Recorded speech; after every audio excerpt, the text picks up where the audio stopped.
Praise the Lord. அவரை தியானிக்கிறதான இனிதான பகுதியிலே உங்களை சந்திப்பது மிகவும் சந்தோஷம். இன்றைக்கு பரிசுத்த வேதத்தில் டேனியல் 6ஆம் அதிகாரம் 4ஆம் வசனம். டேனியலை குற்றப்படுத்தபடி முகாந்திரம் தேடினாங்க. ஆனாலும் ஒரு முகாந்திரத்தை குற்றத்தை கண்டுபிடிக்க அவரால் கூடாதிருது. அவன் உண்மை உள்ளவனாக இருந்தான் என்று டேனியலை குறித்து பார்க்க கரங்கரமாக இருப்பாங்க. எப்படியாவது நம்மளை குற்றம் கண்டுபிடிக்கணும் என்று ஒரு கூட்டம் தேடிக்கொண்டே இருப்பாங்க. பாபிலோன் தேசத்தில் டேனியலை குற்றப்படுத்தும்படி தேடிக்கணும். ஆனால் ஒரு குற்றத்தை காணலாம். ஆனால் கண்டுபிடிச்சாங்க. இவனை தேவனோட விஷயத்தில் மட்டும்தான் குற்றம் கண்டுபிடிக்கணும். கரங்கரமாக இருந்தாங்க.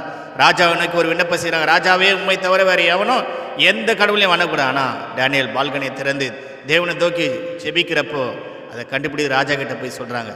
சிங்க கபியில் போட. ஆனால் டேனியலை சேதப்படுத்தலை. அன்பான கத்திரப்பிள்ளை கரங்கரமாக இருப்பாங்க. ஆனால் சிங்க சேதாதப்படுத்தாதபடி தேவன் வாயை கட்டிப்படார்.